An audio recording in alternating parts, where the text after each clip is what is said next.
Dear student, welcome to my channel. Student, आज की इस वीडियो में आपके लिए कक्षा 10वीं गणित अर्थात क्लास 10th मैथमेटिक्स के सभी महत्वपूर्ण सूत्र बताएंगे, यानी ऑल इंपोर्टेंट फार्मूला बता रहे हैं डियर स्टूडेंट आपके लिए चैप्टर वाइज। मतलब अध्याय 1 से 14 तक के सभी महत्वपूर्ण सूत्र बता रहे हैं, वो भी चैप्टर वाइज।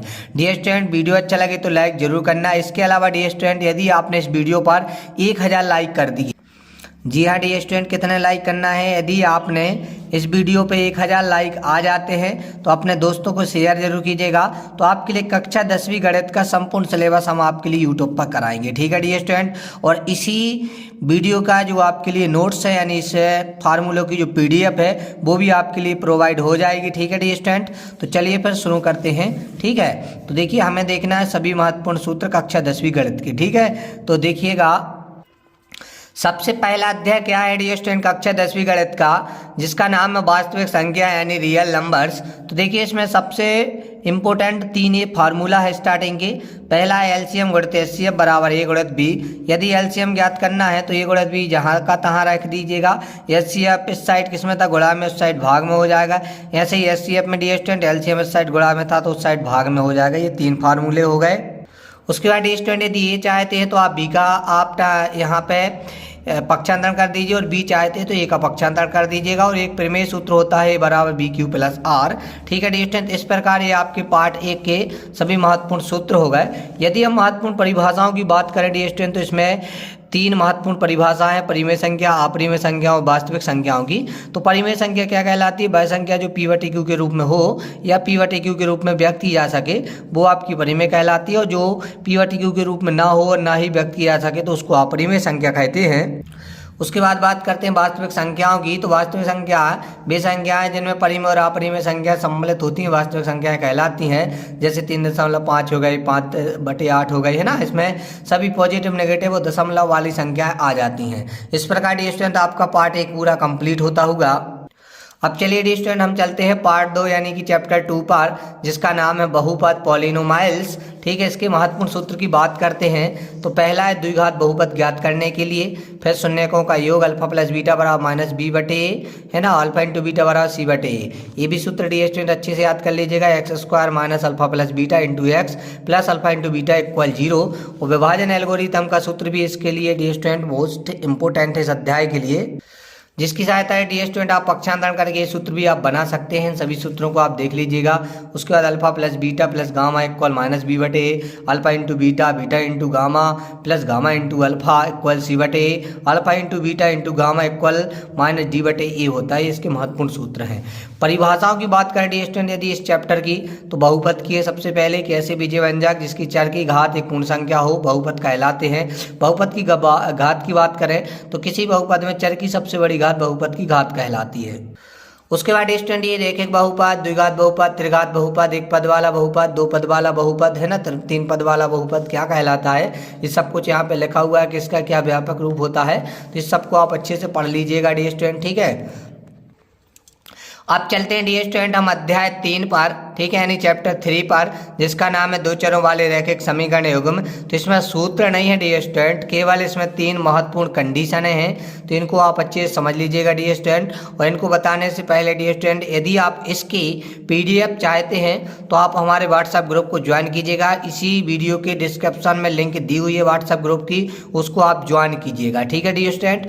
चलिए, तो सबसे पहले देखिए पहली कंडीशन क्या है, A1 A2 बराबर नहीं है B1 B2 के, बराबर है C1 C2, ठीक है। तो इसमें डियर स्टूडेंट या फिर ऐसी भी आ सकती है 1 A2, है ना, बराबर नहीं B1 B2 के। तो ध्यान रखना इसमें संगत हल होता है, आद्वितीय हल होता है तथा रेखाएं प्रतिच्छेद करती हैं। दूसरी कंडीशन होती है 1 A2 बराबर है B1 B2 के, लेकिन बराबर नहीं है C1 C2 के। तो इसमें असंगत हल होता है, कोई हल नहीं होता है और समांतर रेखाएं होती हैं, ठीक है। A1 A2 बराबर B1 B2 बराबर C1 C2 है, तो इसमें आश्रित संगत हल होता है, अनंत अनेक हल होते हैं और रेखाएं संपाती होती हैं।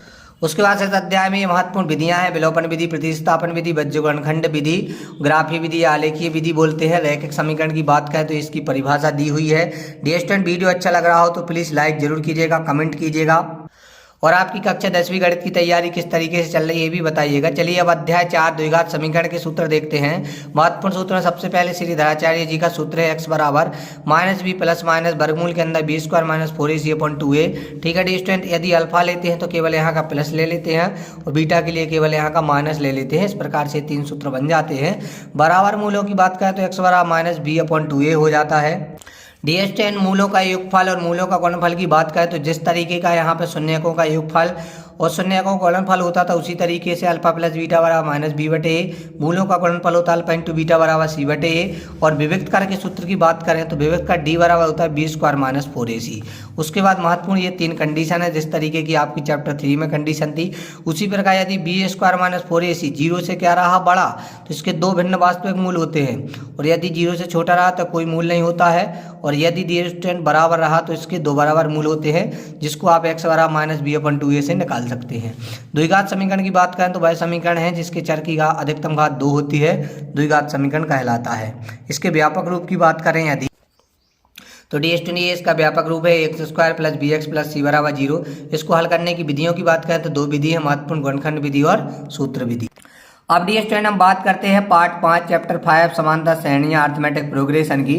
तो इसमें महत्वपूर्ण सूत्र में सबसे पहले एपी के nवें पदों के लिए है ना। पहले पद से यदि एपी का nवां पद निकालते हैं तो ये होता है n बराबर a plus n minus 1 into D, और यदि डी स्टूडेंट आप अंतिम पद से निकालते हैं तो n बराबर हो जाता है l minus n minus 1 into D.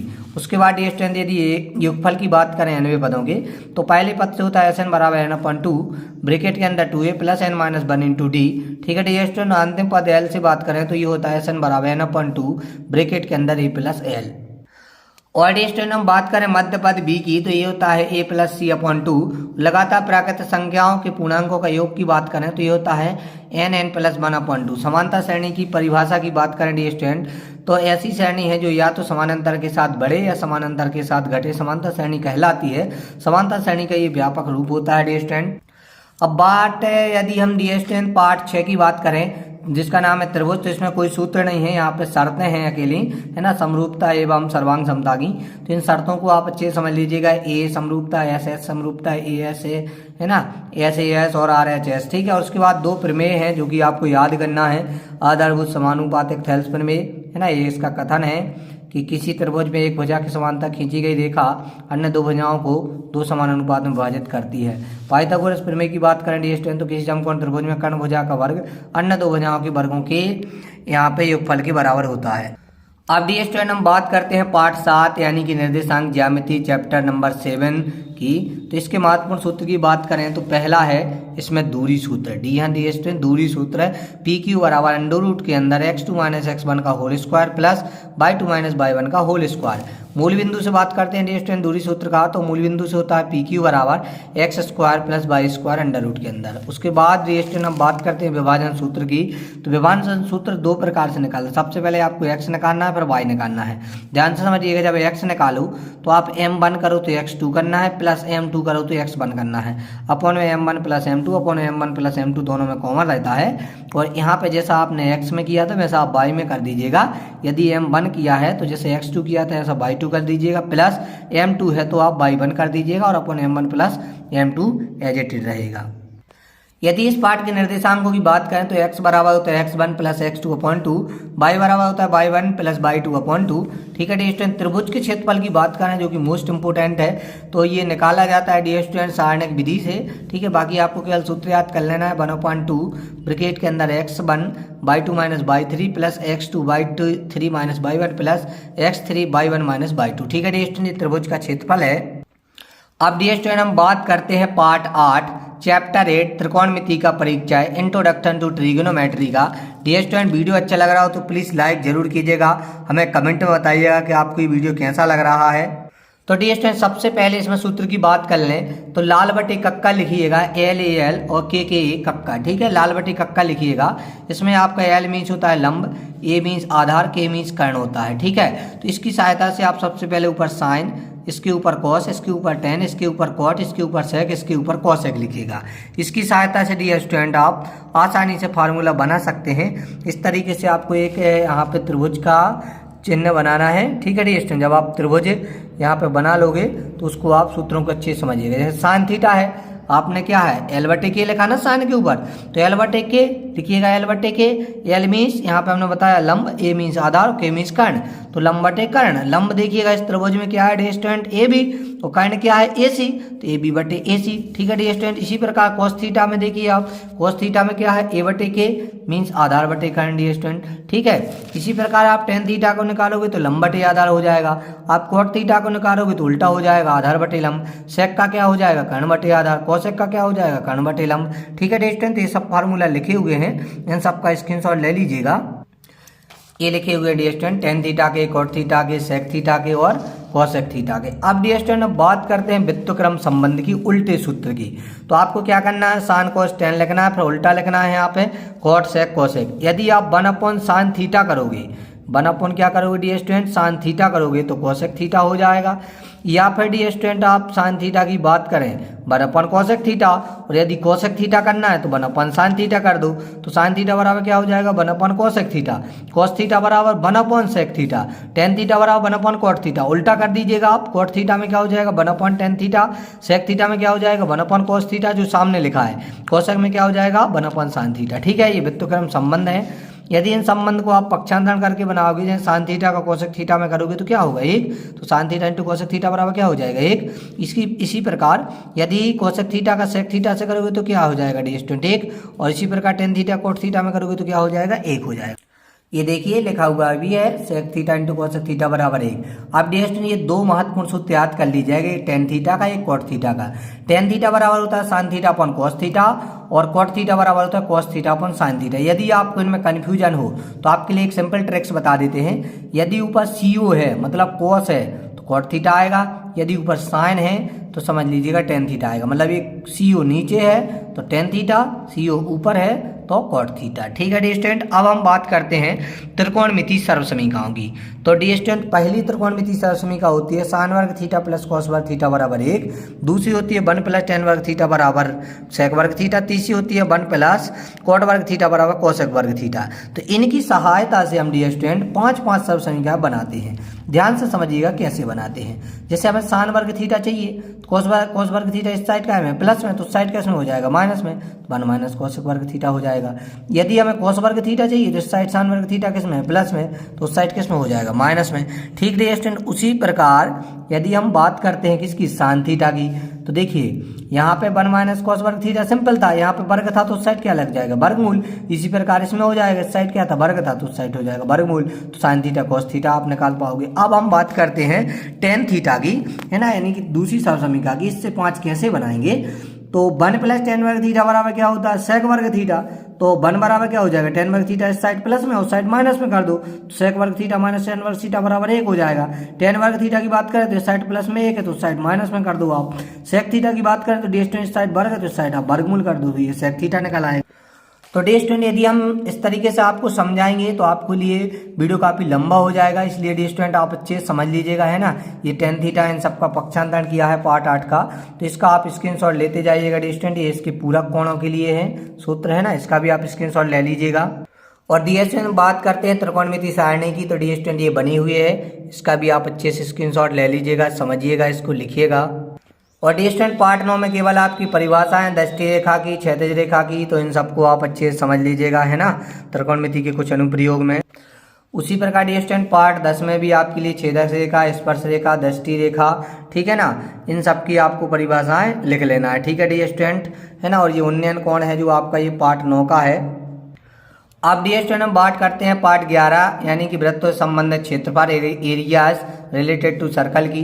देखिए वृत्त का क्षेत्रफल पाई आर वर्ग, वृत्त की परिधि 2 पाई आर, है ना। इस तरीके से तज्जखंड का क्षेत्रफल, चाप की लंबाई, दीर्घ तज्जखंड का क्षेत्रफल, इन सब के फार्मूले दिए हुए हैं। इन सभी फार्मूले को डी स्टूडेंट आप नोट कर लीजिएगा। दीर्घ तज्जखंड का क्षेत्रफल, वृत्तखंड का क्षेत्रफल, है ना, और दीर्घ वृत्तखंड का क्षेत्रफल, समबाहु त्रिभुज का क्षेत्रफल, समकोण त्रिभुज का क्षेत्रफल। और डी स्टूडेंट अब हम बात करते हैं पार्ट 12 की, पृष्ठीय क्षेत्रफल और आयतन, सरफेस एरियाज एंड आपका वॉल्यूम्स की। तो बहुत बड़ा चैप्टर है, फार्मूले की दृष्टि से बहुत ज़्यादा फार्मूले हैं, इन सबको आप अच्छे से समझ लीजिएगा। सबसे पहले आयत के, वर्ग के, और फिर ये आपके वृत्त के भी हैं इसी में। ठीक है डी स्टूडेंट। फिर आयत वर्ग वृत्त की बात करते हैं तो घन के हैं। ठीक है, फिर ये घन आपके हैं डी स्टूडेंट। सभी फार्मूले को अच्छे से आप लिख लीजिएगा, नोट कर लीजिएगा। और वीडियो अच्छा लगा रहा हो डी स्टूडेंट तो प्लीज़ लाइक ज़रूर कीजिएगा। ठीक है, ये बेलन का आयतन है ना, ये बेलन से रिलेटेड फार्मूले हैं। उसके बाद डी स्टूडेंट ये आपके शंकु से रिलेटेड फार्मूले हैं। ठीक है डी स्टूडेंट, और आपके लिए बता दिया है इस वीडियो पे यदि 1000 लाइक हो जाते हैं आप अपने दोस्तों को शेयर जरूर कीजिएगा। तो आपके लिए कक्षा 10वीं गणित का पूरा सिलेबस हम आपके अपने यूट्यूब चैनल पर कराएंगे डी स्टूडेंट। ठीक है, ये शंकु के छिन्नक के हैं जो कि हट गया है इस बार 2023-24 के लिए। तो इसके लिए आपको याद नहीं करना है, लेकिन नॉलेज की लिख के जरूर रख लेना है इसके लिए आपको डी स्टूडेंट। बात करते हैं डी स्टूडेंट गोले के आयतन के, गोले के पृष्ठीय क्षेत्रफल की। तो इन सब फार्मूले को आप अच्छे से लिख लीजिएगा, नोट कर लीजिएगा डी स्टूडेंट। मोस्ट इंपोर्टेंट फार्मूले हैं एनुअल एग्जाम की दृष्टि से डी स्टूडेंट।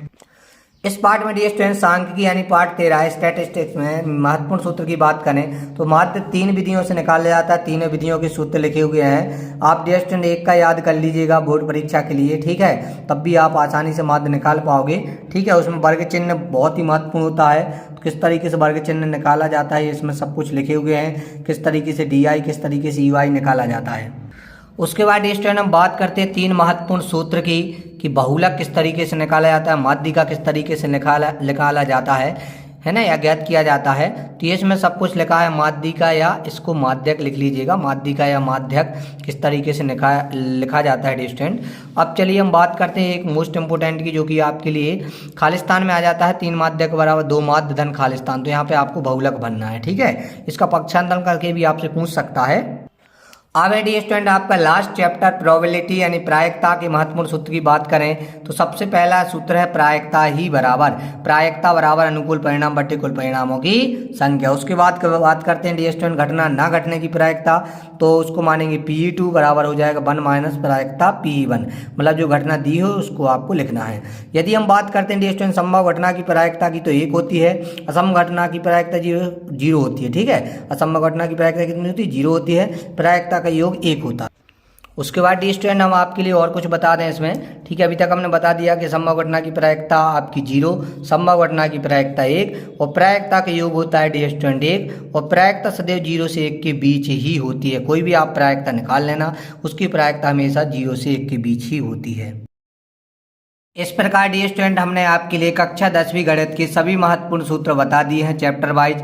डी स्टूडेंट हमने आपके लिए पार्ट 8 तक समझा के बताए थे। उसके बाद डी स्टूडेंट हमने आपके लिए केवल बताए हैं, समझाए नहीं हैं। यदि आप चाहते हैं डी स्टूडेंट आप उन सभी फार्मूला को समझना भी चाहते हैं तो आप कमेंट में बताइएगा, हम आपके लिए पार्ट 2 इसका अपलोड कर देंगे, इसमें सभी फार्मूले समझा के भी बताएंगे। डियर स्टूडेंट, इस वीडियो को अधिक से अधिक शेयर कीजिएगा जिससे सभी कक्षा 10वीं के प्रत्येक स्टूडेंट के पास ये वीडियो पहुंच जाए और इस पर डियर स्टूडेंट जल्दी से जल्दी 1000 लाइक कंप्लीट हो। ठीक है डियर स्टूडेंट, तो आपके लिए हम पूरा चैप्टर 1 से डियर स्टूडेंट चैप्टर 1 से पूरा 14 पार्ट तक ही कंप्लीट करा देंगे। ठीक है डियर, चलते हैं फिर मिलेंगे नेक्स्ट वीडियो में। जब तक के लिए जय हिंद जय भारत।